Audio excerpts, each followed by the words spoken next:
Katie, are you there? There she is. Welcome. Thank you. Thank you for doing this. We might as well just tell people that we've known each other for quite a while. Katie used to write for a website that I ran called Flip Collective, and has a wit about her that is second to none. She also does a good job, I think, not to build you up too much and then put the pressure on you, but she has a knack for dumbing down in a really great way some complicated topics about neuropsychology, about the science of the brain. I often tell people about this thing you once either wrote about or told me about, the idea that time is actually different based on how many things you're going through. As in, a lot of times, if you're on your way to a place, it will seem like it takes forever. And on the way back, it will seem like it goes really fast. And that's because you're getting all these new stimuli on the way. And so that actually changes the way that your brain takes in time, which I thought was so fascinating. And also speaks to how we should all pack our lives with as many things as possible, because then we'll live long lives just by like the theory of relativity of time. Anyway, yes. So I've always enjoyed that, but we're going to come back to all of those serious questions. Before that, I want to ask you 3 really dumb questions. These are all either or questions. Okay. Okay, good. I am all about the dumb and dumbing down. First Seems question. to be a theme tonight. First question: steak or potatoes? Potatoes. Okay. Yeah. The French fries. If you can get French fries, especially involved. Nuggets or Broncos? Nuggets. All right. I feel like that's a change. It's not. It's not okay. a change. No, I have a long-standing love affair with the Nuggets. Again, It all stems from my dad and my relationship with him. It's the only thing we've ever been able to talk about. So a lot of years at Nugget games and Bronco games, but yeah. All right, we'll dive into that later too. The relationship with your dad and sports. Good. We're getting off to a good start. And last, whistling or snapping your fingers? Which do I enjoy more? Which comes more easily? I don't know. Whatever way you want to take it. Snapping fingers. Yeah. Okay. Not a whistler. All right. Now that we've dispensed with the important stuff, we can get to the frivolity. I want to know, first and foremost, what is neuropsychology? How would you define it? Neuropsychology, it's a branch of clinical psychology. And as in clinical psychology, where we are trying to understand the brain in terms of what's going wrong, right? Clinical psychology, all of the behavioral health, mental health issues we have, clinical psychology, and how to treat that, how to study that, how to understand that. Neuropsychology delves really more in depth into what's happening cognitively.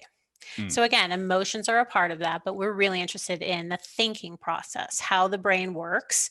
And again, specifically, when something's going wrong with the brain, illness, dementing disorders, a head injury, studying that, what deficits come about, and learning about the brain through patient populations, essentially. So assessing and then research can take all sorts of different forms depending on what part of the brain you're interested in. What drew you to it to begin with? So I had a really circuitous path to my adult life. I didn't know what I wanted to do. I had both parents were in the medical field. My dad was a physician, and they both steered me away from that. So don't go in it. It was at the beginning of managed care, and I don't know. My dad, again, we'll get back into my dad issues, but I wonder if a lot of it was it was still a very male dominant world. I'm older, and that was certainly the case then. And so I knew that wasn't in the cards for me based on their advice. And I studied psychology as an undergrad for lack of anything else to do at the time. But also, so part of me knew that if I understood human behavior, at least at a very cursory level, that's going to help me in any area of life. And it did. I taught for a while. I was in business, and really kind of took off on a sales trajectory and was very successful there, but just knew that something was missing in terms of what was meaningful in my life.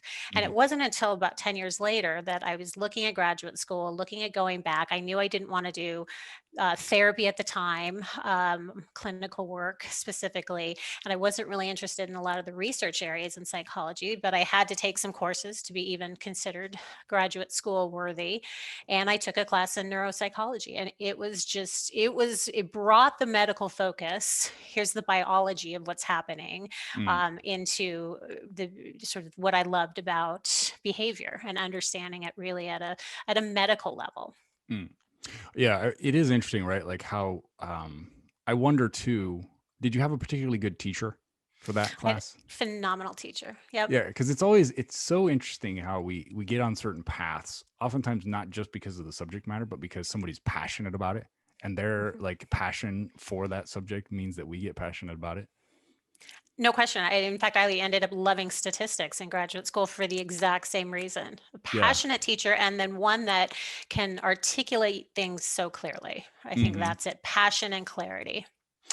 We, of course, talk a lot about building processes, right? So that is a combination of habits and routines, and one of the ways that I talk about these things is that within your day, I'm kind of like starting to come around to this realization that there are, what you could call longitudinal processes, which are like, I start at 8 a.m. and I go till 6 p.m. and what does my day look like?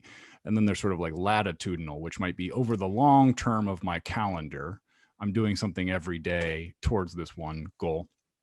And as a part of that, I wonder when it comes to the habits and routines that people build, what's a tip that you hate to hear that feels wrong to you every time you hear somebody drop this, like, well, you just need to do this, and you cringe because you know that probably won't work? So this may sound counterintuitive, but you just need to set a goal, Mhm. and you'll get there, right? Yeah. We all just need goals Mhm. because Mhm. the individuals who win gold medals in the Olympics have the same goal as the individuals who win silver, bronze, or don't qualify, right? Uh-huh. Right. Just need a goal. Goals are Mhm. great for sort of steering us in the right direction, Mhm. but they're not what it's about, which is why I love what you're doing with the process, right? Mhm. Goals are short term. We all have the goal of working out so we can run that marathon or half marathon, or in my case 5K. We do Mhm. it, boom, done. And Mhm. we have that short-term happiness and satisfaction, but it's not sustaining. Mhm. Is So it's there not all about that goal, that reward at the end. I think too that that word has actually been used so much that it has lost some meaning. Are there ways that you talk about it that are different so that you can detach it from maybe the parlance of our times?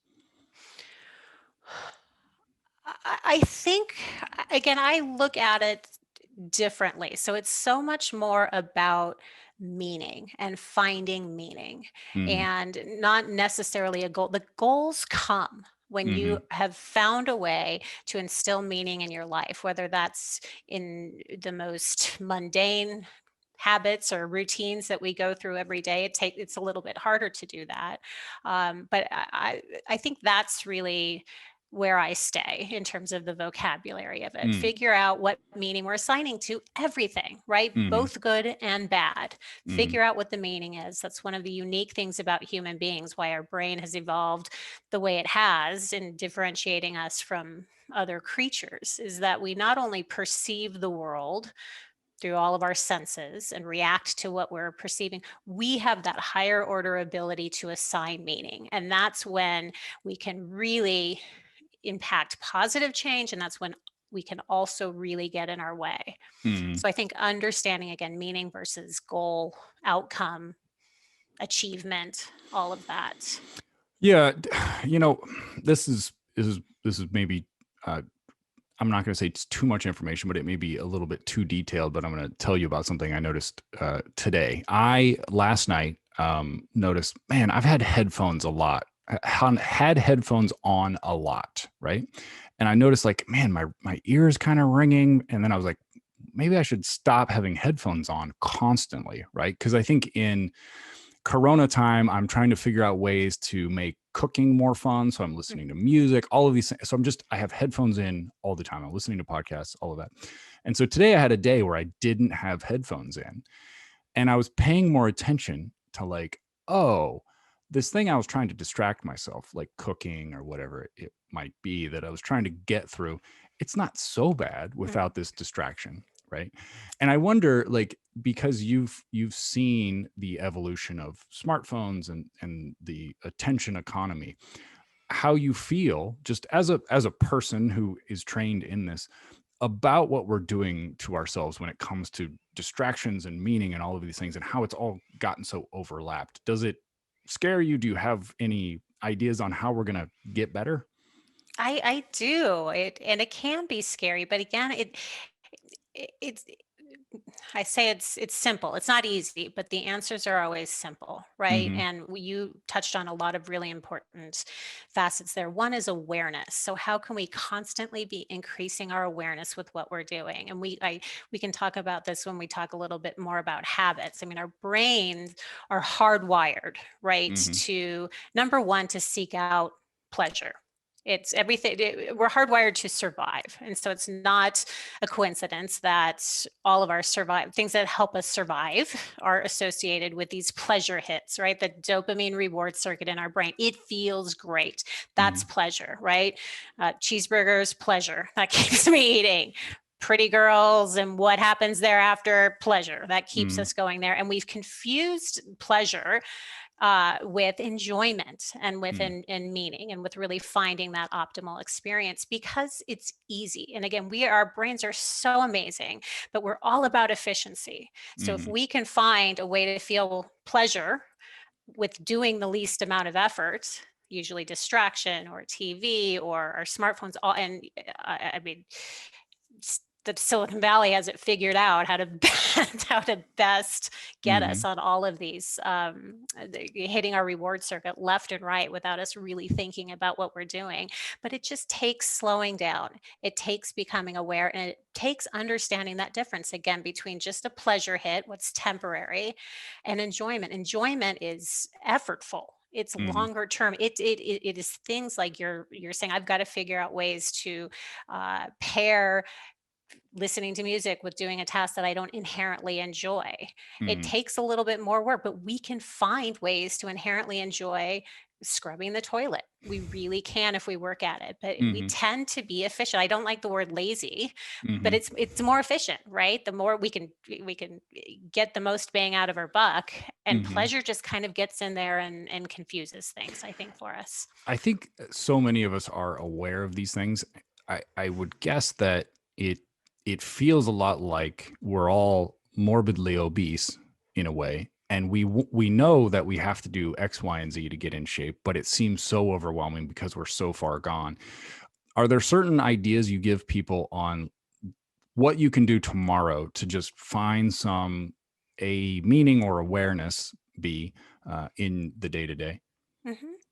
So again, when we're trying to get anything done, there's two paths you can take. There's the behavioral path. There's I'm going to get the information I need to know to do the thing I need to do. So if I'm going to start exercising tomorrow, I need to know what I'm doing. I need to, the best way to do that. I need to know the process. I need to know what I need to set up in my day to get that done. Behavioral path, great. We can get activated. We can figure out ways to sort of reward ourselves for that. It's a good start. The Mhm. other path is to really look at again those stories and the meaning we're telling ourselves. So the very statement you said, it feels like we're so far gone, right? If we're telling ourselves that story, it's going to be Mhm. really tough to get going in the morning, even if we have a perfect routine set up, even though if we have the rewards set up during our day. And so it's taking the time to understand those cognitions or the thoughts, the stories, the perceptions that are going along with our intent to act. Mhm. So we can set ourselves up from kind of an external behavioral standpoint, but also really looking at the meaning behind what we're assigning to things. And then you have to do that with awareness. So I keep coming back to awareness. How can we increase our awareness with what we're thinking, with what we're doing?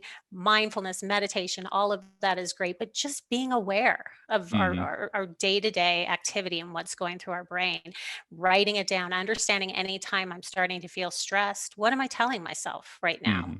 Awareness, questioning, and then really restructuring that.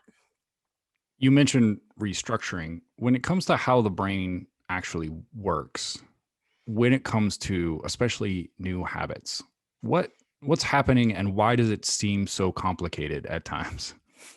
It's really complicated. It's complicated for a couple of reasons. First of all, we've already established a lot of habits without our awareness. And what is a habit, right? A habit is a behavior we do over and over again that becomes automatic. It's about getting us to sort of an unconscious state, being able to do something really well without a lot of conscious effort. And so we have habits, many of us, again, behavioral habits. I come home, I check my phone, or I start to feel stressed. I have the habit of eating. Others may have the habit of running, or we have a lot of habits just with our thinking.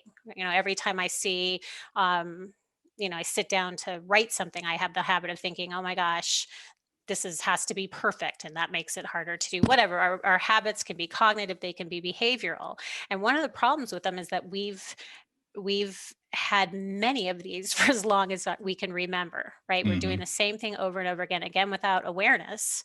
And it's hard to become aware of what those automatic behaviors are, again, when they've been under the awareness for so long, Hmm. and then understand how to create new ones when the automatic ones are so efficient. Mm. So the brain is set up again to be efficient, right? And we learn something. Anything we do, anything we think, anything we feel is really just a chain of nerve fibers firing. Hmm. And the more we do any activity, the more efficient, the stronger, the faster that circuit becomes. I don't. Hmm. Am I getting too detailed here? No, I mean that's I last time I saw you, we were talking about this the concept of myelinization Yes, of those exactly. nerve fibers, right? So you can do a better job of explaining that than I, but the short version is that you wrap your synapses in myelin as you get better at these things, right? Exactly, exactly. So it's just like the insulation on an electrical wire makes Hmm. stronger, faster signal. It's not leaking out. That's what happens whenever we do something over and over and over again. And again, that can be a great thing. It's the more we can pawn off to our unconscious, the more freedom we have to consciously figure out new problems from a evolutionarily survival standpoint, figure out that the bear, you allocate our attentional resources to the bear coming around the corner, right? We Hmm. need that. We need some things to be automatic. And so there's a definite usefulness there. The problem becomes when things become automatic that aren't so helpful. Again, thoughts that creep in there that aren't helpful for us, behaviors that we know, again, that may shift us to the pleasure seeking side or the distraction seeking side, but not necessarily are helping us with our goals. And Hmm. the problem with myelinated behavior is you can't unmyelinate, right? That's Hmm. that's a paved highway. It is fast, it is efficient, it gets us there. And Hmm. so we have to build new ones, and doing so with intention. Yeah. Does that like what do you tell people about the length of time it's going to take them? Because I think one thing that can happen is it feels so awkward and awful that first week. You start to think it's just going to feel like this forever, and of course that's Forever. not the case. But is there have you come up with ways to explain that to people? It is hard. And again, it's so important to understand that I mean, the habits and routine are they're the compound interest of our, self-improvement, right? They're small, they take time, they're baby steps that we have to do them over and over again. But again, it's how we approach that. So if we're approaching it with, oh, this is so painful, I'm going to Hmm. get up tomorrow and I'm going to start exercising. And if I have the thought that I used to do this and this was easy, or I should Hmm. be able to do it as well as this person next to me in the gym or on my Peloton, or I shouldn't be out of breath, or I shouldn't be in pain, we're just making it that much harder. So it's finding that meaning. I'm going to get up and I'm going to find some intrinsic rewards here. I'm going to have music playing. I'm going to, treat myself to something after to keep us going. But it's also, let me really reevaluate what I'm doing here. It's not about getting to, again, this ultimate being in shape goal. It's about, oh my gosh, I can feel how wonderful. I can feel my lungs working. Mm-hmm. This is hard. My legs are hurting, but they're getting stronger. And it sounds so corny, but it's how you get through it. And it's Mm-hmm. making make that meaningful. I can move today, right? Mm-hmm. Yeah, as you're talking about this, I'm thinking about a time in my life after my sophomore year of college. I was still really skinny, and the basketball coaches wanted me to gain weight, right? So I was drinking these like 1,000 calorie milkshakes, and I remember at the time, because I think when you're younger, maybe you're more in touch with just how your body feels because you haven't been exposed to the zillion stimuli of the world. I remember trying to visualize, like, as this shake goes into my body, it's going to be creating mass that will help me get better at sports. And it became like an almost meditative. I'm Yes. aware of what this is doing within my body, and that's really hard now because my life is so harem scarum. I'm Mhm. constantly like, just eat the next thing, and I don't want to take time to prepare anything because I don't have time. And I wonder too, like, what you tell people when it comes to noting these habits, right? Because a lot of it is, how can you were talking about awareness, how can you become aware of the things that are habits, and some of them are good and some of them are bad, but do you have things you routinely tell people as far as just the way to even start by keeping track of certain things? Yeah, so I think you can do a sort of a habit. You can go through your day from getting up in the morning and all of your morning routines. I mean, talk about something that's really well established and most of us do unconsciously. But really slowing down and making a list of it, sort of inventory of your habits. Um, Another way to sort of get into the door of our mental awareness is pay attention to any time we're stressed, anytime we're feeling nervous about something, feeling sad about something, jumping into the future about something we're worried about, anytime we're not in a state of bliss, right? Or Hmm. rapture, something's off. And it's a really good window. Anytime we're judging someone else, anytime the word should comes up, Mm, anytime the word I want or I need comes up. I mean, there's so many different ways to sort of get there and mm, have it be a little gentle alarm that says, okay, wait a minute, what's going on here? What do I need to slow down and be aware? What am I telling myself? What am I doing here? All of a sudden, I just feel kind of blah. I've mhm, lost time. What have I mhm, done here? How can I account for that? So, again, it's going down that cognitive path. What am I thinking? What am I telling myself? What's going on under the radar that I end up in this feeling state of not feeling great? So, I can mhm, sort of backpedal and understand what's going on there. And then in the behavioral state, I've lost time here. I've eaten something again. What happened when I came home from work and I just, all of a sudden I'm eating out of the refrigerator. I'm not even thinking about it, but I'm feeling awful, right? yeah. Do you, as someone who is immersed in this world, when you are kind of, I don't know how to describe it, working with people clinically, I guess is maybe the best way to say it. Do you feel like your habits get better? Oh, absolutely. I mean, and that's one of the things that I never wanted to do therapy when I was younger. I love it now because Mm, it's not about the information I'm imparting on others. It really isn't. Every mhm, single time I meet with somebody, I am learning about myself. We are all mhm, connected. There's no unique thought or worry or stress, right? We all think we're just these unique beings. No, they're called universal beliefs. They're called universal behaviors for a reason. We all struggle with this. And mhm, so, yes, every time it's an opportunity for me to learn mhm. and be aware and understand myself better. Right. Yeah, yeah. It's a I mean, very we're all just everyone's projection anyway, right? I right. mean, we're all just each other's stories. So it's That's always good. about That's a us. good point. Yeah, and it is interesting thinking about how helpful it can often be to have to synthesize some of the things that have been wandering around in your brain.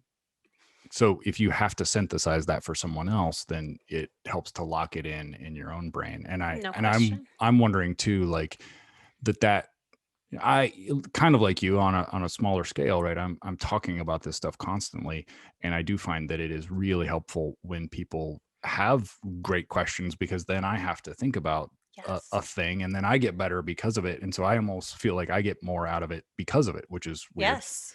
And Um, you're eh, myelinating, right? You're being yeah. presented with new information. So our brain, whenever we're presented with new information, that's effortful thinking, right? We've Hmm. got to figure it out. We've got to connect it back to anything else it may be related to. It's effortful, it's creative, energy. Again, why we have to pawn off so much to our unconscious, because we have to have the energy to be able to do that. But Hmm. it's exciting. It's fun Yeah. to learn.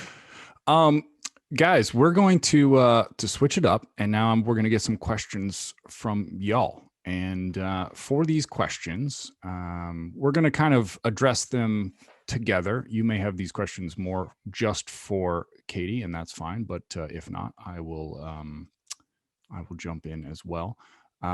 If you have questions, if you could, please don't put them in the chat. Put them in the Q&A box so that Scott Muska can find them. Our first guest has a question. She's coming to us from the great state of Kansas. And I'm going to get her on the screen here She in a also has second. the best middle name of any guest you will ever have, other than myself. That's right. Hi, Jane in Kansas. What's Hi, your Katie. question? Hi, Jane. Can you So guys good hear to me? see you. Oh dear. Okay, now I hope I can hear you. Can you hear me now?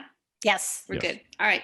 First of all, I got to tell you that yes, it's an article that you wrote that I also use all the time to talk about the sense of going somewhere and coming back and having that be a different time. Oh, fabulous. But here's my question for today. So there's a lot of information out there about the practice of gratitude for building resilience. So what I want to know is about that. Is there like clinical evidence that shows that that practice can shape our brain patterns? So what is that? What's going on, and how do we make that work for us? Oh, that's a great question. And I love it. I love gratitude. I used to think it was so hokey. But what is going on is we are reshaping connections in our brain. We really are. And it's all about perspective and the meaning we're assigning to something. And so again, if you think about that well-paved highway for many of us, I should just speak for myself, but can tend to be negative, right? If something comes up in my life, my children aren't listening to me, they're not following directions, they're not respecting me, all of these things that just come up so easily to me, right? Those are well-paved pathways for me. I'm seeing them not pick up their toys. I'm seeing them not want to spend time with me. They want to hang out with their friends. This means they don't like me, whatever those sort of natural neural firings that are going on for me that I've established way in the past. With gratitude, it gives us a way to start rebuilding and start detouring around. And so we're literally building other neural pathways of understanding and meaning and interpretation. We're forcing a different perspective. That's all we do. That's all therapy is forcing different perspectives and building those neural pathways. And they may not be as direct and quick at first. They're the circuitous route, but Mhm. talk about a way to instill meaning and levity, and to be able to look at your children and say, I'm just so glad that they're here. I'm so glad that they're healthy. And with those thoughts, that perspective, how do we feel? Right? So our emotions instantly change. I can look at, Legos on the floor and be cranky and upset, or I can look at Legos on the floor and say, oh my gosh, they're creating, they're building. One way I feel upset and angry and I'm mad at them. How do I treat them? I don't treat them very well. I'm yelling at them. I'm screaming at them. Another way, I'm looking at it and saying, oh my gosh, they're playing, they're building. This is lovely. I can feel better about, I'm feeling happy. I'm feeling grateful. And then it translates behaviorally. Then I treat them with more kindness and respect. But it's literally firing neural pathways that we don't tend to do. We're so wired to figure out how we got to survive. We've got to figure out what may potentially be of danger to us, right? And it just, gratitude back in the day probably got us all killed, right? If we were sitting around in the campfire or hanging out, being grateful for where we weren't out looking for new food. We weren't out looking for new danger or predators, right? Mm-hmm. We've got to relearn that. It's building neural pathways in the brain. Yeah, I mean, you mentioned like the olden days. It is interesting too to think about like, did we think about those things naturally because it was acculturated because of religion, right? Like maybe that's part of why those things developed, because that stuff was almost baked into us, and now we have to kind of refire some of that stuff or rewire some of those things. Because if you think about like, I sometimes as a person now who has to stretch in the morning and the evening, I will find myself doing like downward dog or something, and then switching into like a cat cow, and I'm like, oh, this is a lot like bowing to Mecca, right? Like if I had to take 5 times a day and give thanks to my maker or whatever it is, it would look a lot like this, but it's framed differently because I'm looking at it like stretching. And I think we have lost some of those like just traditions, and that means that we have to like try them again. Try them again. And that touches on a great point. I mean, the world is nothing but benign events, right? It's just benign events that we are interpreting. And that's a great example. The same stretch can mean two entirely different things, right? Rain falling from the sky, that can ruin my afternoon. It could be the worst thing ever. Or it could be, I'm so glad we're getting moisture, right? Right. It's the meaning we're assigning. And that's coming back to the gratitude for a second.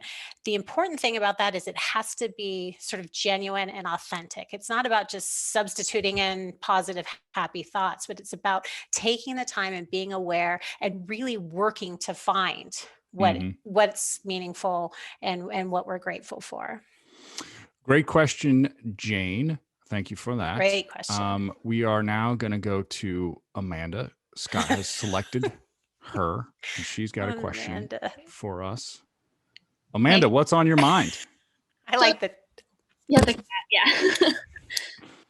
So I was wondering how you deal with like, as you're trying to create a new habit, create these new pathways, when you kind of slip up, or like, you would normally like, and you would beat yourself up about that when you've, failed. How do you not just fully slip back into old patterns? Awesome. So can you give me an example? Would you mind sharing if you have any personal examples? Since none of us know anything about slipping up, we will all be able to relate. Probably food's the easiest one that we can all relate to, of trying to like eat better or whatever, and then slipping back up. Absolutely. So let's say you are eating really well throughout the day. I may be coming with some of my personal issues here. Later on in the afternoon, something happens, you're tired, you're fatigued, you have company over, and what is it for you? Sweets, starches, potatoes? Yeah. Okay, so you slip up, right? You eat something you shouldn't. What are you telling yourself? What's the meaning you're assigning to that? Oh, super negative. I've totally failed, totally messed up. Like, yeah. Yeah. And so it's just being aware of that first and foremost, right? What am I telling myself here? I made a decision to eat something, maybe consciously or unconsciously. And now I'm telling myself I failed. I've completely messed up. Oh, I've already eaten this. So it's, it's shot. I might as well eat everything I can find in my pantry and kitchen, right? It's that sort of cascade of negative thoughts we're telling us. So the first thing is to be aware of what they are. Awareness. Secondly, stop and really look at that. Oh, I'm a complete failure here. Is that true? I've eaten this, and looking at why. What was going on? Maybe I am tired. Maybe I had, didn't meal plan, and what the reasons are there. and slowing down that sort of avalanche of negativity. Is it true? Can I absolutely know it's true that I'm not better off that I had this right now? Maybe this is exactly what I needed right now. And the next step doesn't mean that I'm back at square one. And Like, then really, it's just about being aware, slowing down, really questioning those thoughts, and then restructuring it. I'm not a complete failure here. How are you not a complete failure for having, a cookie or 2 cookies?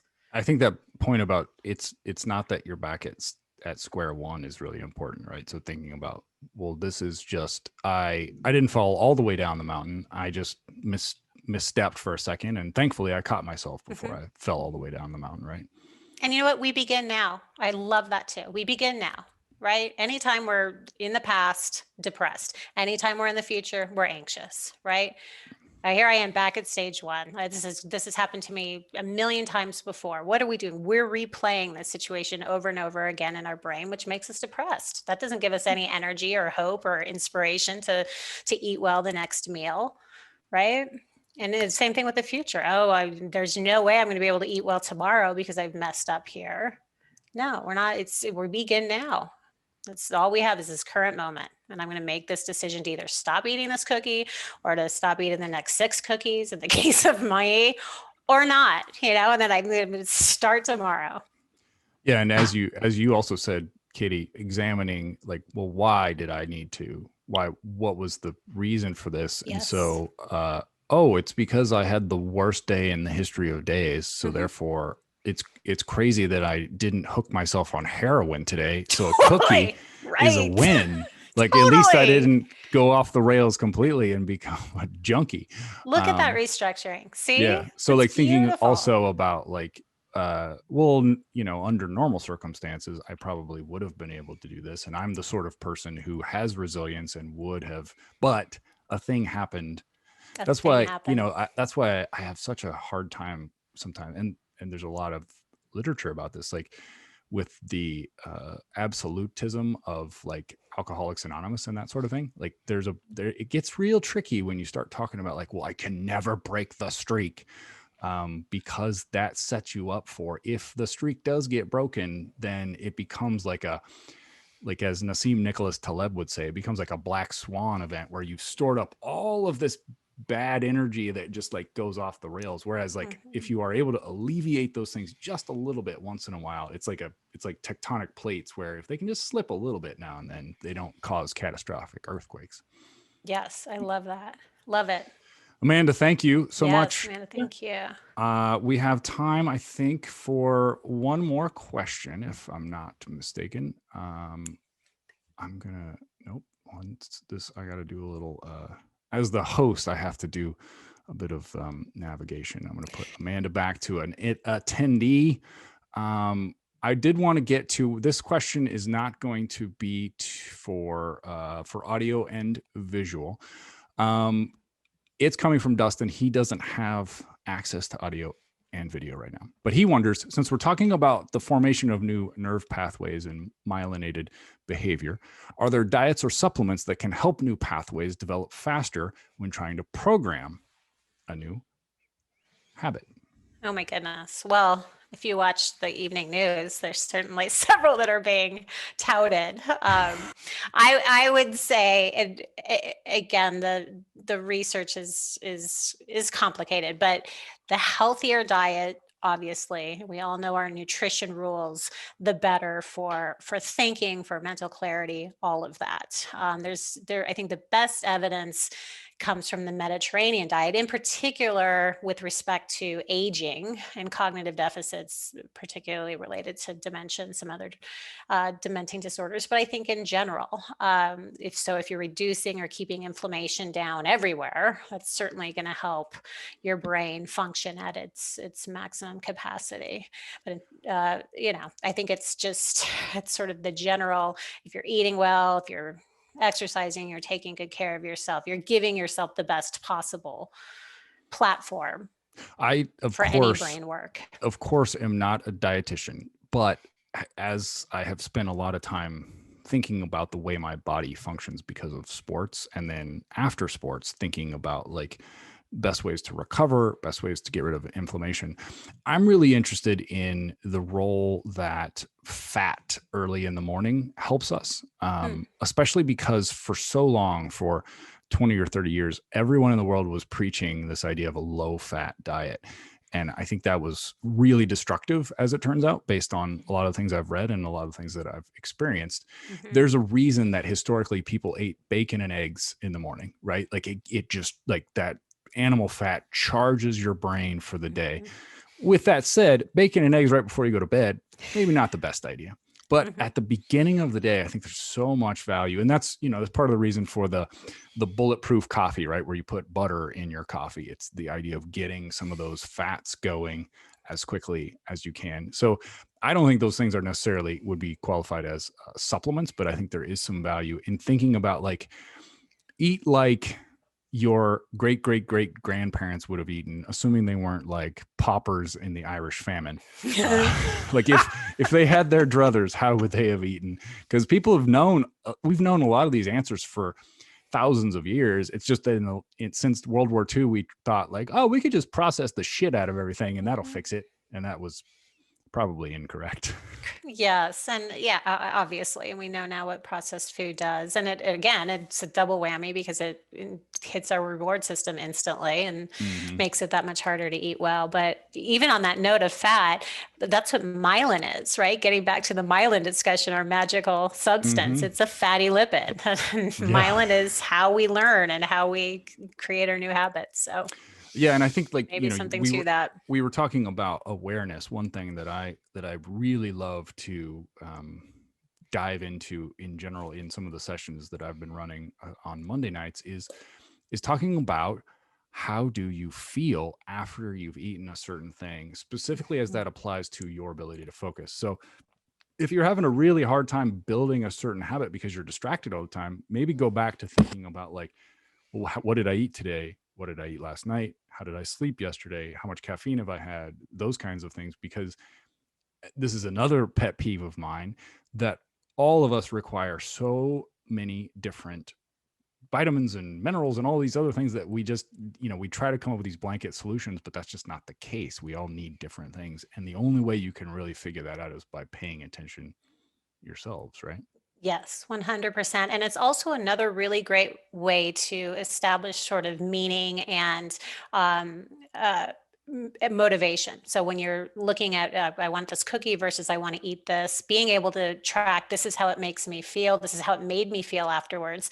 This is how it's going to impact my sleep. This is what happens when my sleep is impacted the next day. I don't get up, I don't exercise. And you can really tie it in as much as you can to all of these factors. It gives it that much more meaning and weight and importance. Yeah. So weirdly, the supplement might be working on mindfulness, even though that doesn't seem like a direct link, right? Like, practice the ability to pay attention, and then you won't need any sort of magic bullet. You'll have it already. 100%. I think, again, it continues to come back to increasing awareness, right? And being aware, and it's that balance, right? Being aware of what's automatic for us, both positive and negative. When positive habits are automatic for us, again, we have so much more freedom to energy and creativity to really use our brains to the fullest extent, when we don't have to think about everything all of the time, but increasing that awareness of anything that's just causing us not to experience optimally our life is so important. And I'm going to share this really quickly. It may sound weird, but so as I'm aging, I'm having more and more difficulty remembering things, and in particular where I put things. And when I have, for example, my 8-year-old, speaking of bad habits, likes to get up early. That's not the bad habit, but he will watch YouTube video, people playing video games. I don't understand why that's the newest thing. But anyway, so we've got to control that. So we hide the remote, and then I forget where I hide it. And so the other day I could not find the remote anywhere. So I started looking through, we have one of those Nest cameras that we got because we were burglarized a couple of years ago. And it's a really weird thing to watch yourself. I had to watch myself throughout the day because I had no idea at what point I even hid it. But when you're not aware, and watching yourself being unaware, and it triggered something in me that now every now and then I sort of I ask myself, if I were watching myself in the nest right now, what would I be thinking and doing about what was going on? It's another way to just kind of cue yourself into, Hmm. whoa, let me pay attention here. Yeah, that makes a lot of It's a little sense. creepy, but Yeah, it is. Yeah, it's a it's way very of building meta, awareness. but I think it has value because that oftentimes will get us to slow down too, right? Slow Which is down. such the key. Yep. Katie, thank you so much for taking the You're time. I so do welcome. usually when an interview like this ends, I will say something like, "Hey, so how can people find you on the world in the world?" We don't have to do that this time because you are going to run Sunday night's productivity coaching session, which Yes. is at, I guess it would be 8 o'clock Eastern time and 5 o'clock Pacific time. Scott just posted a link to that, so in Great. my stead, and this will be happening more and more all the time, Katie's going to jump in and talk about how to set up next week, ways to think about that just cognitively and behaviorally. And this will be a thing that happens a lot more often, which I'm really excited about because, as you've seen, she's a whiz, and we'll be lucky to have her around more often. Thank you, Paul. Thank you. Have a good night over there, Katie. Love to say. You too. All right. Bye bye. Bye.